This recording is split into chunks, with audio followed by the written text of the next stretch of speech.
नमस्कार, मैं हूं आशीष त्रिपाठी आपके साथ और यह है 2023 की महाभारत। जैसे जैसे चुनाव नजदीक आते जा रहे हैं, तैयारियां और सरगर्मियां दोनों ही तेज होती जा रही हैं। रायपुर के पहुना में छत्तीसगढ़ कांग्रेस प्रभारी कुमारी शैलजा ने मंत्रियों के साथ 1-to-1 चर्चा की। हर मंत्री के साथ करीब 15 मिनट तक चर्चा हुई और इधर प्रदेश में ईडी की कार्रवाई पर कुमारी शैलजा ने कहा, सरकार और बीजेपी पर निशाना उन्होंने साधा। केंद्र की सरकार की दरअसल यहां वो बात कर रही थी और कांग्रेस प्रभारी ने कहा कि जहां बीजेपी की सरकार नहीं है वहां कांग्रेस कार्यकर्ताओं को परेशान किया जा रहा है। सरकार की लोकप्रियता यानी छत्तीसगढ़ सरकार की लोकप्रियता से बीजेपी घबराई हुई है।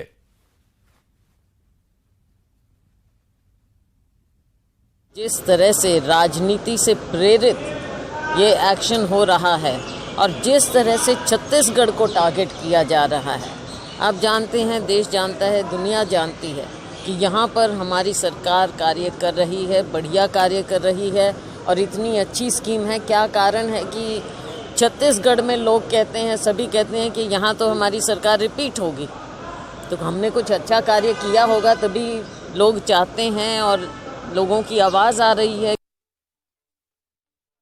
कुमारी शैलजा हरियाणा की पृष्ठभूमि से आने वाली कांग्रेस की प्रभारी, बड़ी जिम्मेदारी यहां निभा रही हैं और ऐसे में आज मंत्रियों के साथ उनकी 1-to-1 चर्चा हुई। मंत्रियों को बूथ स्तर पर मजबूती से काम करने के, बूथ स्तर के नेताओं को निर्देश देने के और जो सामंजस्य है वो बनाकर रखने के लिए यहां पर संभव है चर्चा हुई। चूंकि जिस तरह से अब तक इस पूरी मीटिंग के एजेंडे के बारे में जो इनपुट्स दिए गए थे उससे अब तक यही स्पष्ट है।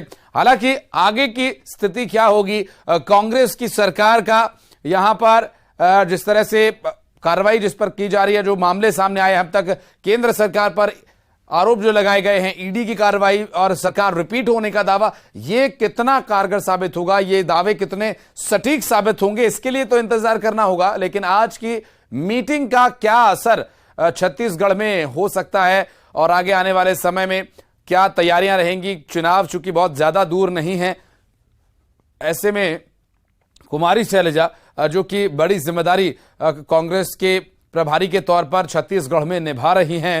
हालांकि हरियाणा की पृष्ठभूमि से उन्हें अलग किया गया और हरियाणा में हितों की टकराव की स्थिति वहां बनी। कुछ इस तरह की परिस्थितियों में उन्होंने छत्तीसगढ़ की जिम्मेदारी संभाली, जहां पर अपने आप को साबित करना उनके लिए एक बड़ी चुनौती है। तो वहीं कांग्रेस संगठन में नेतृत्व परिवर्तन के सुगबुगाहट के बीच इस तरह की चर्चाओं का होना और फिर कैसे उसे ट्रैक पर लेकर आना है, क्योंकि संगठन या तो अध्यक्ष के नेतृत्व में चलेगा या फिर भूपेश बघेल जो कि मुख्यमंत्री हैं, संगठन को वो कैसे साधते हैं, कैसे कसते हैं, या तो उनके निर्देश पर चलेगा या फिर प्रभारी की जिम्मेदारी है। चुनाव है, चुनाव में बहुत कुछ दांव पर है और ममता लांजेवार हमारी सहयोगी इस वक्त हमारे साथ। ममता, जिस तरह आज बैठक बुलाई गई, सभी मंत्रियों से लगभग 15-15 मिनट बातचीत की कुमारी शैलजा ने, एक बड़ी जिम्मेदारी उनके कंधों पर है। प्रदेश में नेतृत्व परिवर्तन की सुगबुगाहट है। आज की मीटिंग कितनी अहम होती है संगठन को साधने के लिए और आगामी चुनावों को देखते हुए? बिल्कुल, देखिए, पहुना में ये बैठक चल रही है और एक के बाद एक मंत्री जो है वो आ रहे हैं और करीबन 15 मिनट का 1-to-1 हो रहा है। और यहाँ पर मैं अपने कैमरा पर्सन से कहूंगी कि आपको दिखाएं, यहाँ पर बैठक चल रही है और लगातार सबसे पहले मंत्री मोहम्मद अकबर यहाँ पर पहुंचे, उसके बाद में मंत्री शिव डहरिया, उसके बाद मंत्री कवासी लखमा, रुद्र गुरु जो है उनसे बातचीत हुई। उसके साथ ही अगर हम बात करें तो खुज्जी की विधायक छन्नी साहू जो है वो भी यहाँ पर पहुंची है और काफी कल से वो चर्चा में रही है। तो इस बैठक के जरिए जो है ये बताया जा रहा है कि कुमारी शैलजा रिपोर्ट ले रही हैं, चाहे वो ईडी की कार्रवाई को लेकर हो। और इसके साथ ही अगर बात करें तो जो मंत्री हैं उनके क्षेत्र में क्या चीजें हैं, क्या रिक्वायरमेंट है, क्या उनकी ताकतें हैं, क्या कमजोरी हो सकती है। और चूंकि चुनाव को महज 6 महीने बचे हैं तो बूथ स्तर पर किस तरह की तैयारी हो सकती है। कल महापौर की भी बैठक बुलाई गई है और जाहिर तौर पर बूथों को कैसे मजबूत बनाया जा सकता है, क्या ऐसी सरकार की योजनाएं हैं जिसको लेकर घर घर जाकर जो है उसको ज्यादा प्रचारित प्रसारित किया जा सकता है।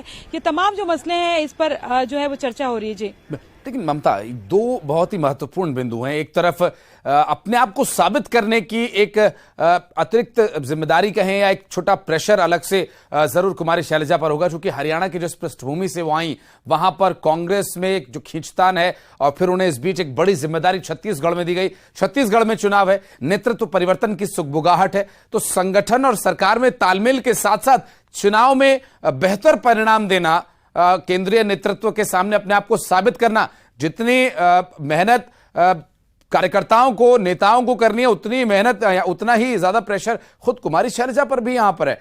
तो इसके लिए चुनावों में आगे और भी रणनीतियां देखने को मिल सकती हैं। एक बड़ी जिम्मेदारी इस वक्त कुमारी शैलजा पर है।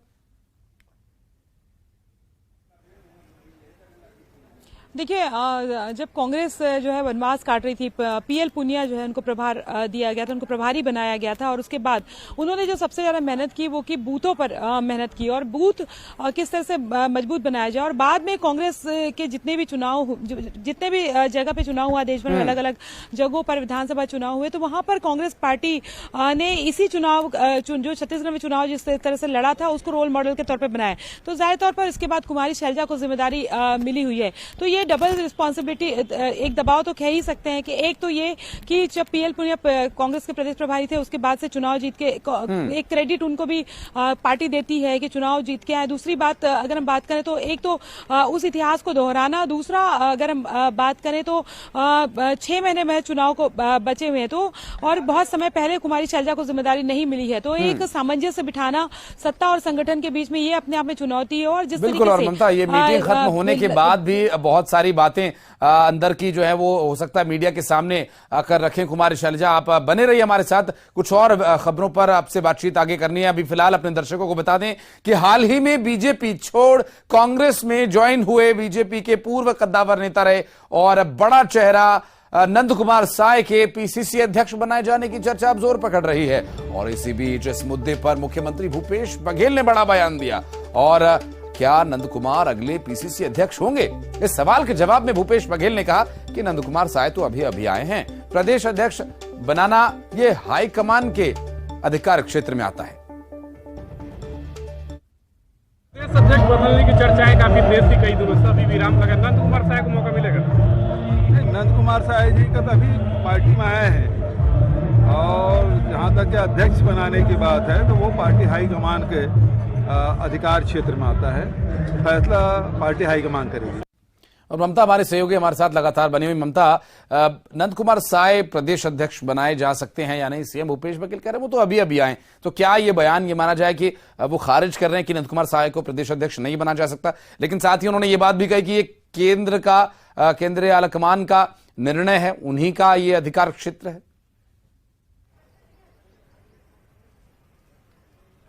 देखिए, पीसीसी अध्यक्ष के बदलाव को लेकर लगातार चर्चा हो रही थी और बीच में देखा था कि दीपक बैज जो है, जिस तरह से उन्होंने सभी से मुलाकात की थी, तमाम केंद्रीय नेतृत्व के जितने भी बड़े लीडर्स हैं उनसे मुलाकात की थी, और उसके बाद ये था कि महज औपचारिकता ही बची हुई है उनके नाम की घोषणा को लेकर।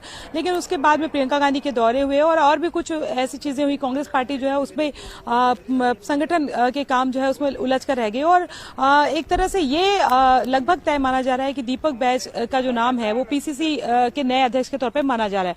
दूसरी बात अगर हम बात करें तो नंद कुमार साय को लेकर जो सवाल किया गया है, जो चर्चाएं तेज हुई है, जब भी कोई पार्टी में नया अपनी पुरानी पार्टी को छोड़कर आता है और स्टैब्लिश अगर वो होता है अपनी पार्टी में, उसके बाद आता है, तो ये मानकर चला जाता है कि ज्यादा तौर पर कोई बड़ी जिम्मेदारी जो है वो उनको मिल रही होगी, और यही वजह है कि इसी के लिए जो है वो उनको ये इस तरह का मौका दिया, उन्होंने पार्टी बदली है। ये भी एक चर्चा का विषय होता है। और अभी आप देख सकते हैं कि अमरजीत भगत भी यहाँ पर पहुंचे हैं। लेकिन दूसरी तरफ अगर हम बात करें तो इतना आसान भी नहीं होता है इस तरह से सामंजस्य बिठाना, क्योंकि पुराने जो लोग हैं जाहिर तौर पर इससे गुटबाजी की आशंकाएं बहुत ज्यादा बढ़ जाती है, और अचानक से नंद कुमार साय को लाकर सिर्फ वो एक आदिवासी चेहरा है और सिर्फ बीजेपी के मतलब आदिवासी कद्दावर नेता का चेहरा है, और यही मान करके पीसीसी अध्यक्ष की जिम्मेदारी दे दी जाए आनंद फानन में, तो ये पार्टी के लिए नुकसानदेह हो सकता है। क्योंकि जो पार्टी के तमाम लोग हैं जो लंबे समय से मेहनत करते होते हैं, तो उनके लिए वो सामंजस्य बिठाकर चल पाए, इतनी बड़ा चैलेंज ले ले पार्टी, ये लगता तो नहीं है। लेकिन ये जरूर है कि दीपक बैज जो है उनका नाम प्रमुखता से माना जा रहा है और ये माना जा रहा है कि औपचारिकता महज बची हुई है। जी बिल्कुल ममता, और स्वाभाविक है, और ऐसे में कांग्रेस पार्टी कोई भी रिस्क नहीं लेना चाहेगी। बहुत शुक्रिया आपका ममता, इस पूरे मामले पर विस्तार पूर्वक जानकारी देने के लिए। चुनावी साल है, दोनों तरफ से जुबानी हमले भी लगातार हो रहे हैं। गृह मंत्री नरोत्तम मिश्रा ने कमलनाथ पर एक बार फिर तीखा हमला बोला। उन्होंने कहा कि कांग्रेस में कमलनाथ के शह पर झूठ बोला जा रहा है। उन्होंने कहा कि एमपी में कांग्रेस की सरकार नहीं आने वाली है।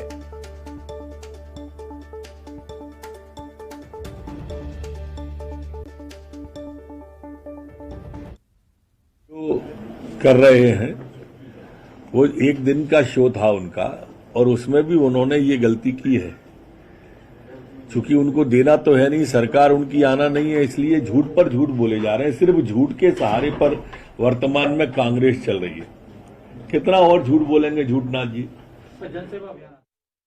ये सब चीजें जांच में आ गई हैं। और वहीं कमलनाथ को झूठनाथ कहे जाने पर कांग्रेस की तरफ से भी तीखी प्रतिक्रिया आई। पूर्व मंत्री पीसी शर्मा ने बीजेपी को भारतीय झूठ पार्टी बताया। पीसी शर्मा ने कहा, बीजेपी के नेताओं को झूठ बोलने की ट्रेनिंग दी जाती है।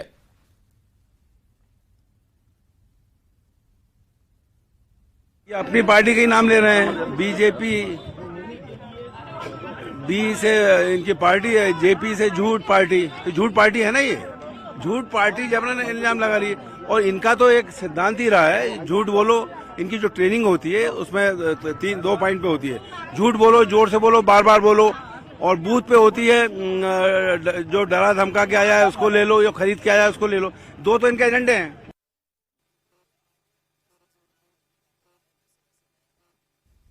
तो नरोत्तम मिश्रा का बयान एक तरफ, दूसरी तरफ पीसी शर्मा का पलटवार। तो ये जो सियासी बयानबाजियां हैं, जिस तरह इस वक्त चूंकि प्रदेश में दोनों ही पार्टी अपने अपने स्तर पर चुनावी तैयारियों में जुटी हुई हैं, ऐसे में इस तरह के बयानबाजी जो कि भारतीय जनता पार्टी के वरिष्ठ नेता और राज्य की सरकार में गृह मंत्री जैसा महत्वपूर्ण पद संभाल रहे नरोत्तम मिश्रा ने जिस तरह से इस पूरे मामले को लेकर कांग्रेस पर निशाना साधते हुए, कमलनाथ पर निशाना साधते हुए उन्हें ये कहा कि इस पूरे मामले में भी सरकार रिपीट नहीं होने वाली। शैलेंद्र हमारे सहयोगी इस वक्त हमारे साथ हैं। शैलेंद्र, सरकार रिपीट नहीं होगी एक बड़ा बयान है, और दूसरा झूठनाथ कहने पर खींचतान जारी है।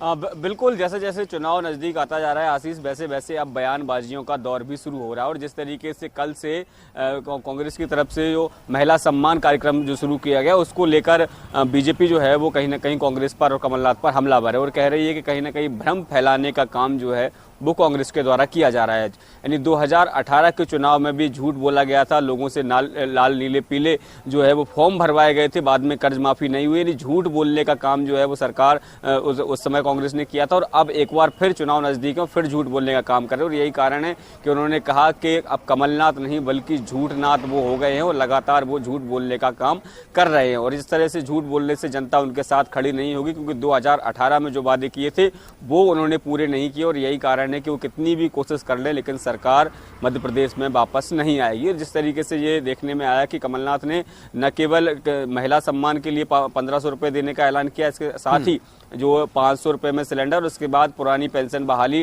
के जैसे तमाम जो मुद्दे हैं वो चुनाव के पहले उठा दिए, और कहा है कि ये केवल मैं कह नहीं रहा हूं, ये मेरी घोषणाएं नहीं है, बल्कि जैसे ही सरकार अगर आती है कांग्रेस की तो ये वचन जो है वो पूरे किए जाएंगे। यही कारण है कि अब बीजेपी इन वचनों को लेकर लगातार कांग्रेस पर हमलावर हो रही है। जी शैलेंद्र, पीसी शर्मा कह रहे हैं झूठनाथ कहने पर कि ये तो भारतीय झूठ पार्टी है।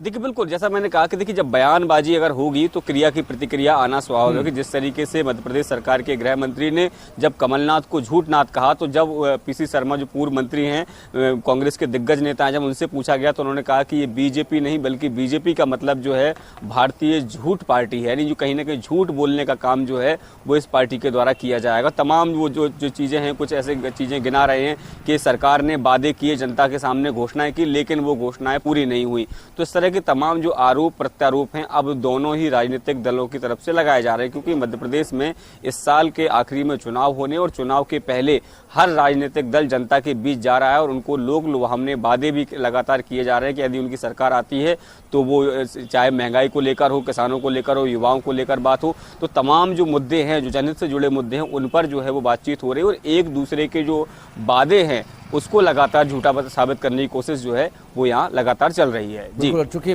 जब सवाल हुआ था उस वक्त नरोत्तम मिश्रा से कि सरकार आने पर बैन किया जाएगा, बजरंग दल का वो विषय था शैलेंद्र, और ऐसे में जवाब ये आया था कि सरकार रिपीट होगी ही नहीं। तो एक तरह से ये सियासी निशाना साधा जा रहा है कांग्रेस पर। देखिए, बिल्कुल निश्चित तौर पर देखिए कोई भी राजनीतिक दल हो वो जानबूझकर इस तरह के बयान देते, क्योंकि कहीं ना कहीं मनोवैज्ञानिक दबाव जो है वो कार्यकर्ताओं पर पड़ता है। जिस तरीके से कमलनाथ लगातार मंच से कॉन्फिडेंट होकर कहते रहते हैं कि 2023 में उनकी सरकार वापस आ रही है और ऐसे में बहनों को इस तरह की योजनाओं का लाभ देंगे, आम लोगों को इस तरह की योजनाओं का लाभ देंगे, तो कहीं ना कहीं उसका जो असर है वो उसको कम करने के लिए हर राजनीतिक दल अपने स्तर पर वादे कर रहा है और आगे चुनाव में जनता उनका साथ दे, इसलिए ये वादे किए जा रहे हैं। बहुत शुक्रिया शैलेंद्र आपका इस पूरे मामले पर बातचीत करने के लिए। और इस बीच सीधी से एक बड़ी खबर आ रही है, शमशान घाट से शव के गायब होने की जानकारी मिल रही है। अधजला शव का सिर लेकर एक शख्स घूम रहा है। शमशान घाट में अस्थियां लेने पहुंचे परिवार को शव मिला ही नहीं। दरअसल खोजबीन शुरू की गई तो एक शख्स की बाइक की डिक्की से अधजला शव का अंग वहां से मिला है और शरीर के कई हिस्से की हड्डियां भी वहां से बरामद की गई। दरअसल मडवास चौकी क्षेत्र के शंकरपुर गांव का यह पूरा मामला और इस पूरे घटनाक्रम को लेकर सवाल उठ रहे हैं। शमशान घाट में सुरक्षा को, चूंकि परिवार के एक शख्स के मृत्यु के बाद उनका जो अंतिम संस्कार वहां किया गया, उस अंतिम संस्कार के दौरान अधजले शव की अस्थियां वहां से कोई और ही उठा कर ले गया और वहां खड़ी एक बाइक से जब इसकी तलाशी ली गई तो अधजले शव का जो सिर का हिस्सा है और शरीर के कुछ अन्य अंगों की हड्डियां वहां से मिली हैं और अस्थियों को शमशान घाट लेकर परिवार पहुंचा। तस्वीरें ये सामने आई दरअसल सीधी से, जहां शमशान घाट में चिता से जलते हुए शव को, अधजले शव को वहां से निकाला, उसके सिर को और शरीर के कुछ अन्य अंग की अस्थियों को एक शख्स लेकर गया और अस्थियों को ले जाने के मामले में हालांकि यहाँ क्या व्यवस्था है शमशान घाट पर, वहाँ क्या कोई निगरानी के लिए नहीं है, ये भी गंभीर सवाल है। चूंकि परिवार के सदस्य की मृत्यु के बाद जब अंतिम संस्कार किया गया, इस पूरे मामले में एक बहुत ही विचित्र मामला है। और हरीश हमारे सहयोगी इस वक्त हमारे साथ फोन लाइन पर है। हरीश, क्या कोई निगरानी के लिए वहां पर नहीं है और ये शख्स कौन है, क्या पता चल पा रहा है, आखिर क्यों ये अधजले शव की अस्थियां लेकर जा रहा था? बिल्कुल आशीष, जिस तरीके से यह पूरा मामला निकलकर सामने आया है अपने आप में एक चौंकाने वाला मामला है। चूंकि शमशान घाट में अगर किसी व्यक्ति का अंतिम संस्कार किया जाता है और ऐसे में अंतिम संस्कार करने के बाद जब लाश का जलना शुरू हो जाता है तो लोग बाग अब उसको छोड़ के अपने घर घर चले आते हैं। लेकिन जो अधजली की बात निकलकर सामने आ रही, तो ऐसे में जैसे ही इस जो शव है, जो अधजली जो लाश है, जब वहां शमशान घाट में जल रही थी, इसके बाद जब उसके घर परिवार वाले अपने अपने घर चले आए तो जो ये युवक था, तो युवक वहां पहुंचता है और एक नरमुंड यानी उसका सिर जो होता है तो सिर को उसको अलग कर देता है और सिर को अपने डिग्गी में रख लेता है। और कहा यह भी जा रहा है कि जो युवक है ये अपने डिग्गी में रखकर 1-2 दिन ही बल्कि 3-4 दिन घूमता भी रहा है और शरीर के कई हिस्से की जो हड्डियां हैं उसको भी यह रख लिया था। और जब 3-4 दिन बीत जाने के बाद जब अस्थि लेने जब उसके परिवारजन जब शमशान घाट पहुंचे तो शरीर के कई हिस्से जो है वह गायब रहे। ये हैरान कर देने वाला मामला है हरीश, इस पर कार्रवाई की आवश्यकता है। बहुत शुक्रिया आपका। इंदौर के मऊ में एक बार फिर टाइगर दिखाई दिया। सीसीटीवी कैमरे में टाइगर का मूवमेंट कैद हुआ। दरअसल कोदरिया के आलू चिप्स कारखाने के पास ये नजर आया और बाघ का वीडियो सामने आने के बाद मजदूरों में दहशत है। दरअसल ड्रोन से इसकी सर्चिंग की जा रही है, पिंजरे भी लगाए गए हैं। वन विभाग ने अलर्ट जारी किया है। दरअसल बाघ पर नजर रखने के लिए 4 कैमरास लगाए गए हैं आर्मी वॉर कॉलेज में और 3 पिंजरे पहले आर्मी वॉर कॉलेज में ये बाघ दिखा था और इसके बाद अब ये फैक्ट्री के पास अरुण हमारे सहयोगी इस वक्त हमारे साथ है। अरुण, बाघ दिखाई दिया है, एहतियाती कदम क्या उठाए जा रहे हैं? बिल्कुल, देखिए इसके पहले जो आर्मी बार कॉलेज था वहाँ पर ये बाघ दिखाई दिया था और आज फिर ये कोदरिया जो चिप्स का कारखाना है वहाँ पर ये बाघ दिखाई दिया है। 3 पिंजरे वन विभाग ने इस एरिया में लगाए हैं, साथ ही 4 सीसीटीवी कैमरे भी वहाँ पे लगा दिए गए हैं। हालांकि उस इलाके में क्योंकि वो मिलिट्री का एरिया तो वहाँ पे पहले से सीसीटीवी मौजूद है, लेकिन 4 कैमरे और लगाए हैं जिससे कि बाघ की हलचल है वो उनको पता लगती रहे। पगमार्क बाघ के मिले हैं, इसलिए ये तय है कि इस इलाके में टाइगर का मूवमेंट है और लोगों को भी अलर्ट किया गया है कि वो इन इलाकों में ना जाएं। साथ ही आर्मी बार कॉलेज के जो कर्मचारी हैं, अधिकारी, उनसे कहा है कि आप 4 व्हीलर में निकलें, 2 व्हीलर पे या पैदल ना निकलें क्योंकि टाइगर का मूवमेंट इस इलाके में है। जिस तरह के एहतियात हैं वो यहाँ पर बढ़ते जा रहे हैं, बढ़ते गए हैं। हालांकि 3 दिन से ये टाइगर का मूवमेंट है और वन विभाग इसको पकड़ने के प्रयास में है या वो इसको जंगल की तरफ ही चला जाए, इस उम्मीद में वन विभाग के अधिकारी बिल्कुल, पहले आर्मी कॉलेज एरिया में दिखाई दिया था। बहुत शुक्रिया अरुण आपका इस पूरे मामले पर जानकारी के लिए। एक बहुत छोटा सा ब्रेक आ रहे, जल्द लौटते हैं।